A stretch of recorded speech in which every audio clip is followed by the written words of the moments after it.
Welcome to the Mysterious Domain Movie Palace. I hope you all had a happy new year, and I really hope 2023 is better than 2022. I really do. Yours, mine, everybody's.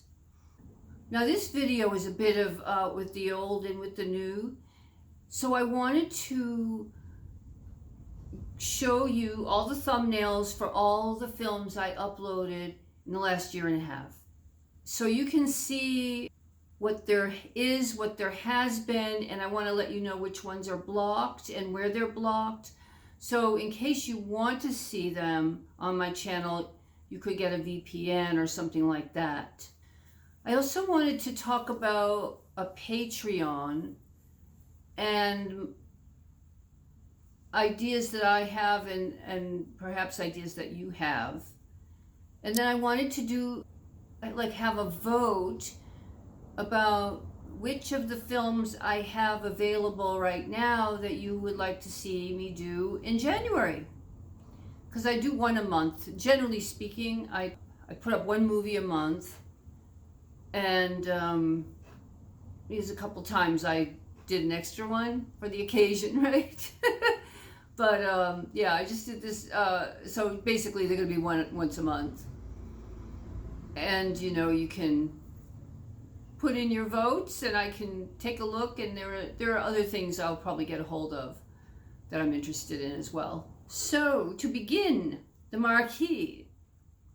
Eye of the Devil was the first film I uploaded to my channel because it's so strangely obscure. It stars David Niven and Deborah Carr and David Hemmings, Donald Pleasance, and it was Sharon Tate's first full-length film.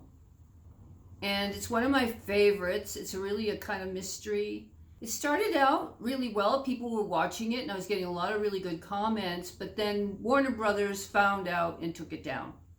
And they use legal action to take these down. It's not a small thing when a major studio tells YouTube to do that.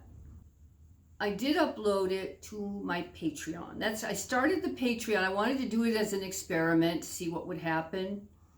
And I had to upload it to Vimeo, and I added extra stuff at the end. So it's basically the only one that's up on Patreon. And like I said, I had to upload it to Vimeo, and I had a free trial. So for files the size of a feature film with added commentaries, it costs substantially more every month than if you're just uploading half-hour videos. And so in order for me to do that, I would need to have support. I mean, it already costs me money to do this on YouTube. So then that added on top of it, it's like I can't do it if people aren't supporting me, but I have to give you something that you want.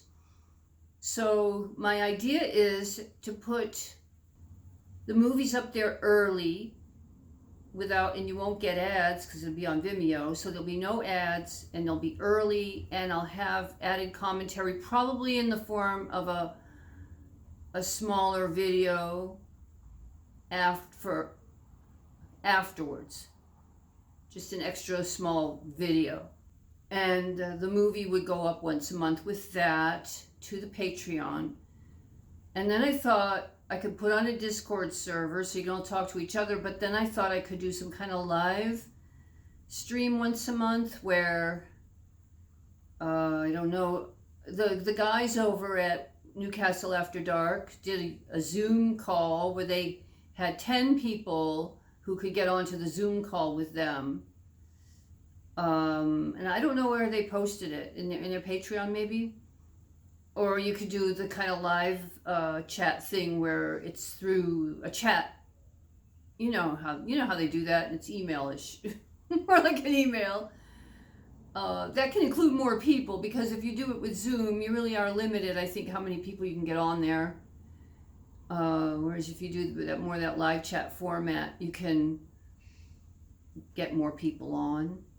But all that costs time and money. So like I said, if I was going to do that, I'm open to suggestions about what you would like. I mean, I would keep the films because they're not mine. I'll add extra, but they're not mine. So I would keep those at like a $3 level, which is basically the lowest level Patreon will let you do it, and they take a cut, of course.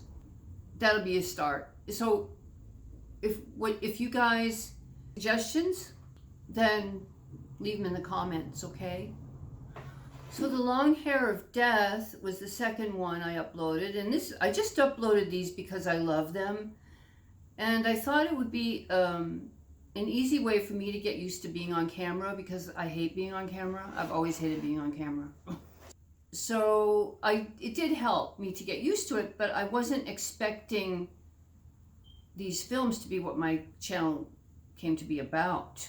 But that's where all the views were coming from and all the interactions. Tarot stuff didn't fly, and I really wanted to have an art channel, and the tarot tied in because I created the tarot deck that I was using, which is my artwork, and so I was going to make a bridge between those two things.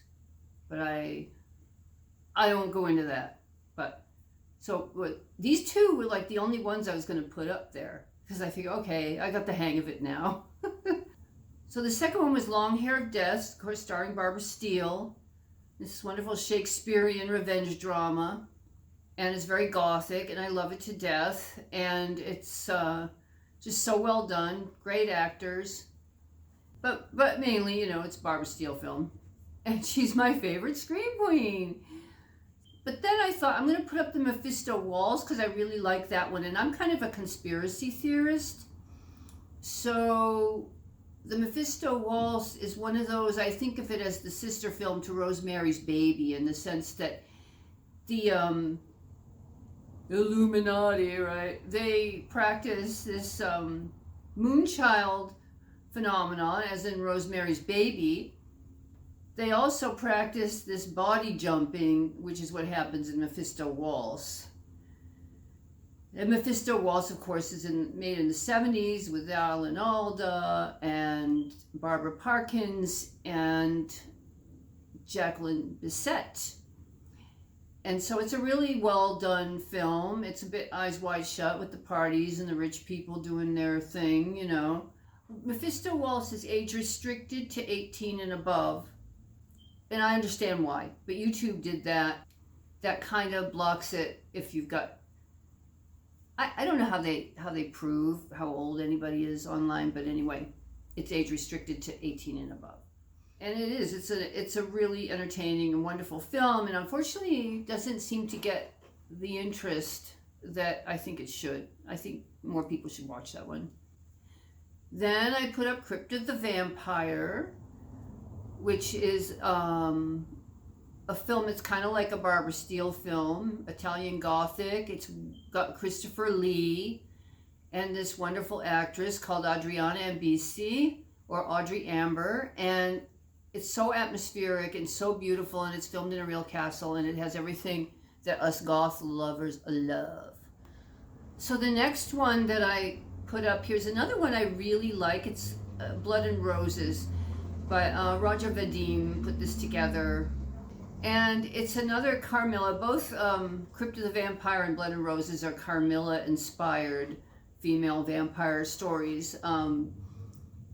Curse the Vampire tries to be closer to the Carmilla story, whereas Blood and Roses is a post-World War II descendant of Carmilla in France. I believe it's more of an emotional, psychological story than a supernatural one. But it's really interesting, and it says YouTube partially blocked it, but when I look at all the places in which it is blocked, it seems like it's blocked in the whole world. So I don't know why the copyright people don't want anyone to see this movie. It's like with Eye of the Devil, Blood and Roses, maybe An Angel for Satan. The people who own the copyright just seem to not want anyone to see these films. Because I'm not a licensed distributor. As you see, it's not up to me. It's a gamble. Every time I put something up, it's a gamble. So it could get taken down. It could get partially blocked. It could be completely blocked. Then I just kept going. The next one I put up was this Young Hannah, Queen of the Vampires, and it says on the thumbnail, Young Hannah, Queen of the Vampires. So I only put Queen of the Vampires in the title to try to avoid a copyright problem. Because this is a Andrew Prine film. It's a little more, I guess, more of a contemporary type of film, so I was afraid it would be blocked. And it is blocked in Andorra and Spain. I think a lot of it was filmed in Spain. So the actresses, the two actresses live in Spain. I can't think of their names off the top of my head right now. But you go there and you'll find out who they are, because they're not famous names to me. Then I put up my own little story hour, which is like a movie. It's like a film. It's like a Gothic film with my drawings. So that's just very short. It's a short indie film made by me, and so I own it, so nobody can take that away from me. So the next one I uploaded was Black Sunday. I thought I got away with one Barbara Steele film, The Long Hair of Death. Maybe I can get away with Black Sunday. Now, I've seen Black Sunday on YouTube before, and I've seen it get taken up and down, and I've seen it being, you got to pay to see it and all this stuff. But I uploaded it, and it was fine. So that was lucky. It is partially blocked, but only in Italy and Japan. So if you live in Italy or Japan and you want to see my upload of Black Sunday with my brilliant backstory commentary, then at the beginning, I don't talk all through the film. Ruin it, It's bad enough I talk before and get some people all upset. There is that little red slider thing you can move, So then is one of my favorite films from my childhood, which is The Haunting, that came out in the 1960s. With Julie Harris and Claire Bloom and Russ Tamlin and all that. We know the film, right? And, there's me thinking, well, it's from like 1966 or something. I mean, it's really old. Forgetting the fact that they made a remake of it in the 90s, which was really bad. And then I didn't realize Netflix had then picked it up and made a series out of it. So basically, The Haunting was blocked. Like almost the minute I uploaded it, it was blocked. Everywhere, universally, no partially, everywhere, blocked. And I was kind of mad because I did a really good commentary on it. I might be able to edit out. Maybe I can do something with that piece. I can edit it out of the film and add on to it and just have it as just talk about the haunting or something, but on the Patreon. I could put that on the Patreon. But luckily it wasn't taken down like Eye of the Devil, because when it gets taken down, it can really harm your channel. Because if you get 3 of those in a year, they can delete your whole channel.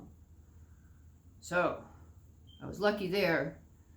I was lucky that Warner Brothers didn't do that with this one. It's funny how they did with Eye of the Devil, though. I don't know. Don't ask me. So the next one I put up was Castle of Blood with Barbara Steele, which is really a wondrous film. I felt so lucky to get the print of it that I got, because there's this old deteriorated one that's out there that when the dubbing breaks down, the English dubbing, it turns into French, so I'm thinking that's a French version.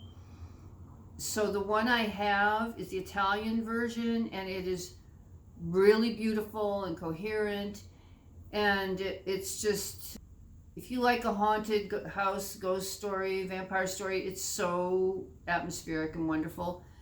And frankly, I love the actor that plays Edgar Allan Poe in this. I think he's just so attractive. I don't remember his name off the top of my head, but I do give all their names in my introductions.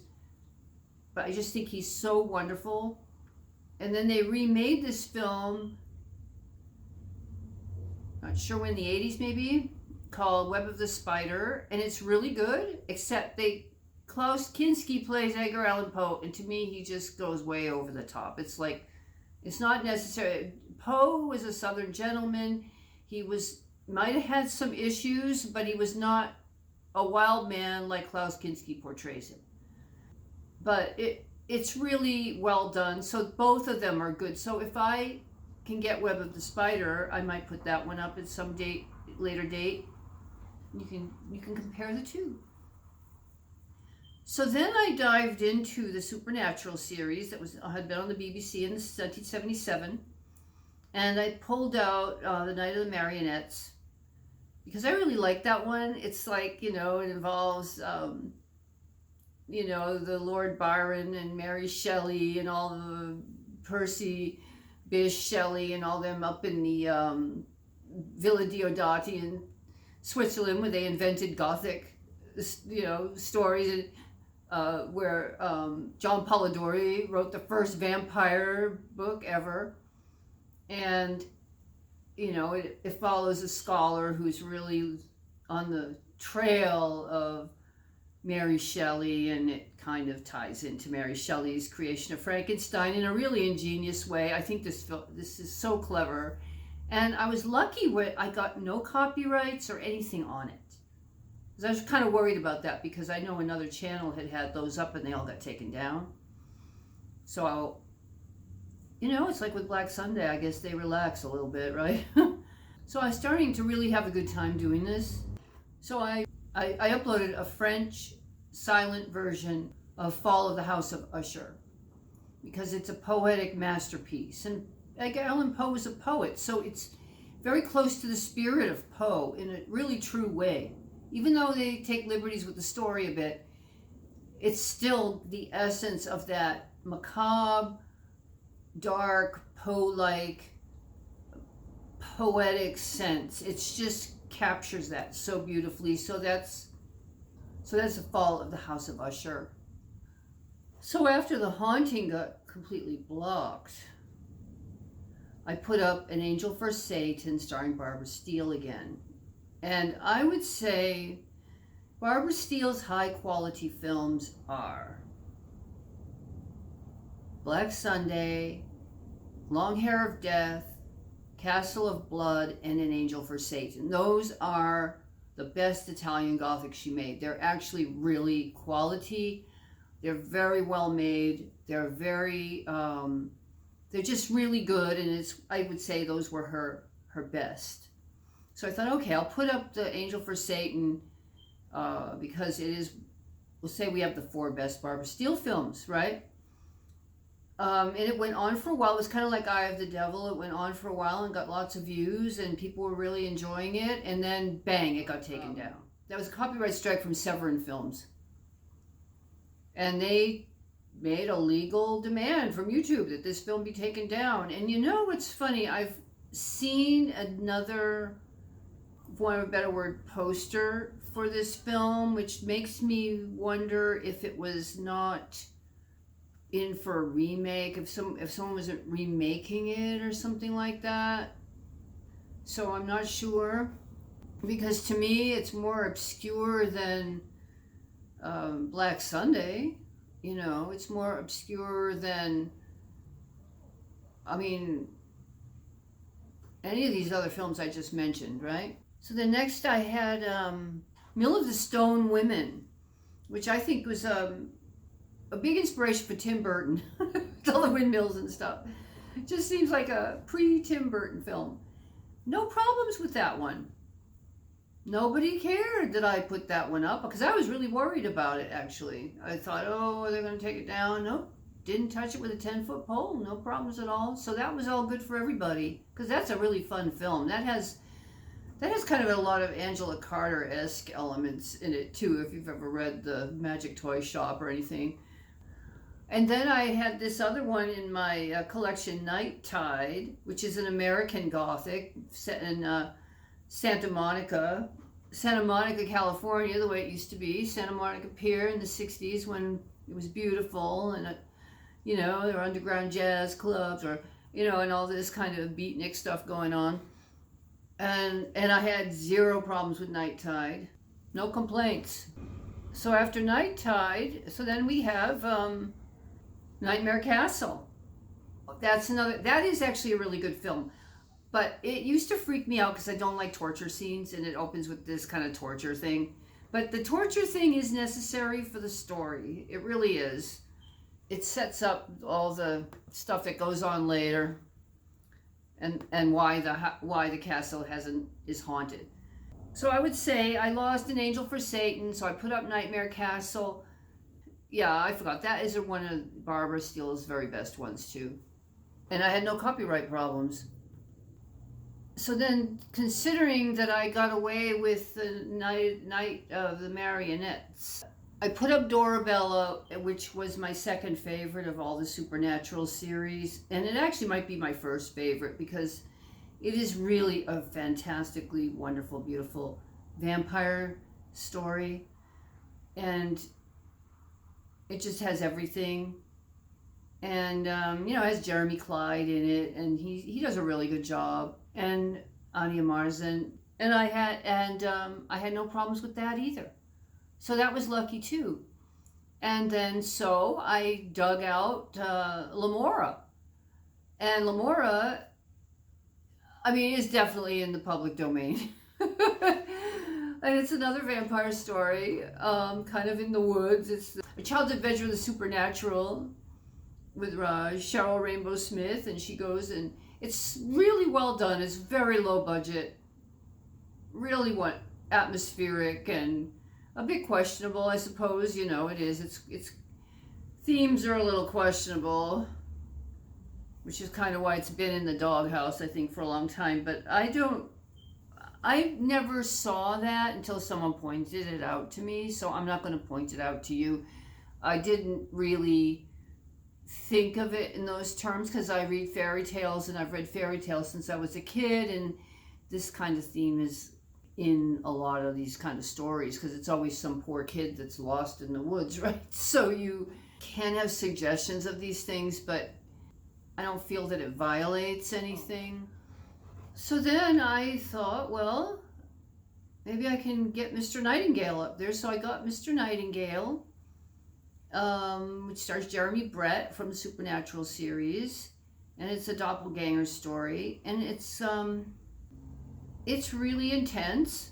And I thought, well, it also tends to be, because of Jeremy Brett, I think it tends to be one of the most popular ones in general from that series. So no problems. I went on to, we went through a werewolf phase, and I put on the Werewolf Reunion from the Supernatural series. And that is with Billy Whitelaw, fantastic, a bunch of actors. It was part 1.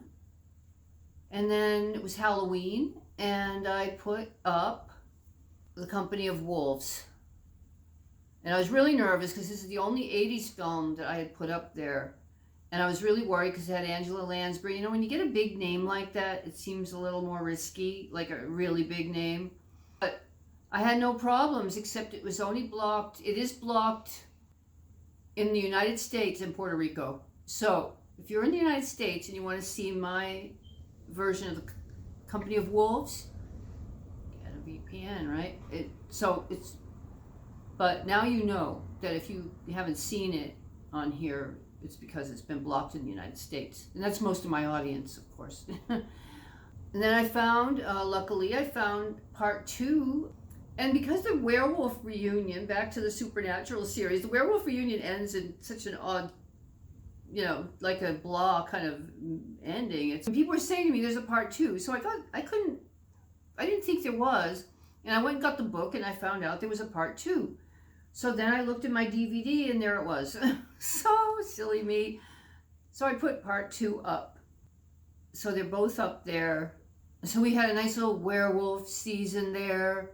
No problems with the copyrights. And then for Christmas, I put up one of my favorite all-time films, Jean Cocteau's La Belle et la Bête, which is kind of another it's a were-beast story, kind of. It's got that were-beast or something like that in a furry or something. Anyway, it's the most beautiful version of Beauty and the Beast ever made, as far as I'm concerned. Because I couldn't get a print of it with the subtitles printed on the film, because it's a button that you can click if you want to watch it with subtitles.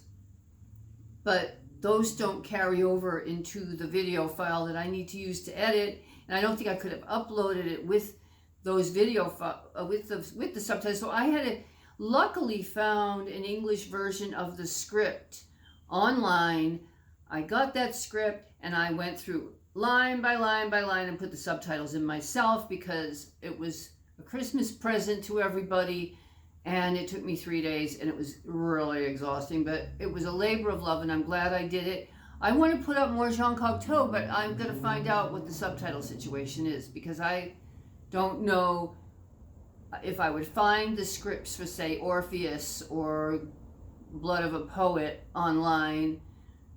And even if I did, I don't know if I could put myself through that physically again, because that was a real big job.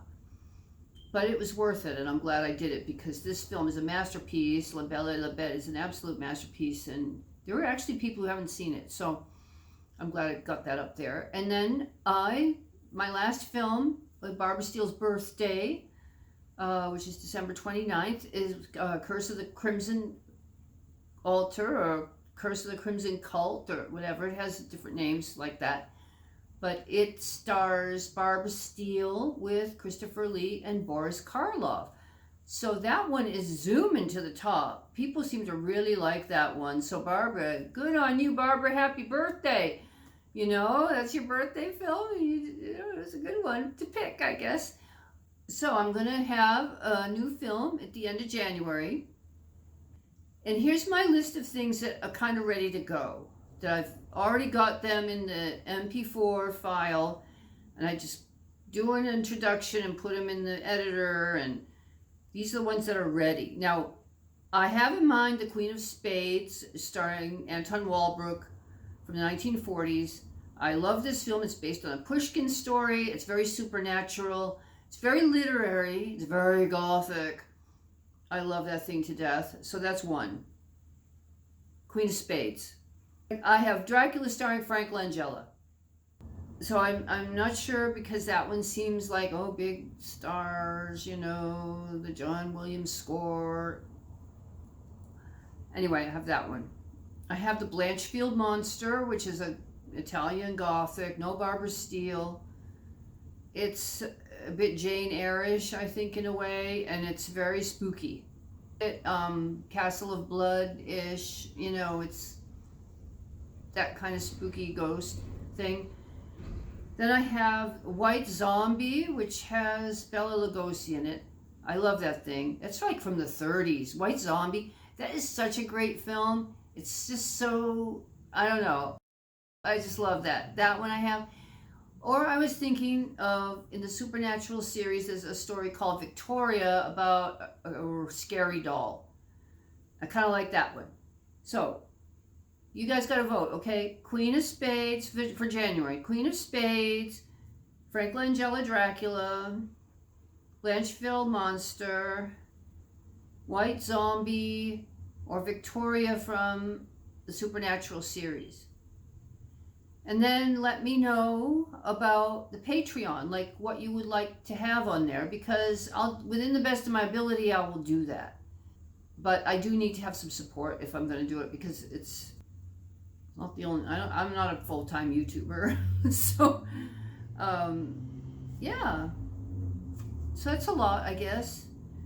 But I hope you enjoyed that. I hope it was, you know, interesting to you, and I hope it helps you understand kind of what goes on with YouTube channels like this, and how, you know, some films, you know, you might request, and I want to put them up there, and I have put them up there, but they've been taken down, or, you know, there's just various issues when you're not a licensed distributor. You know, you're just, it's a crapshoot what you can get away with. So, thank you. Happy New Year. And I hope to see you. I hope to see your votes. I hope to see your feedback and kind of what you would like as far as the Patreon, as far as the next film. Okay, well, have a great day, a great night, a great afternoon, wherever you are. And thank you. Bye-bye.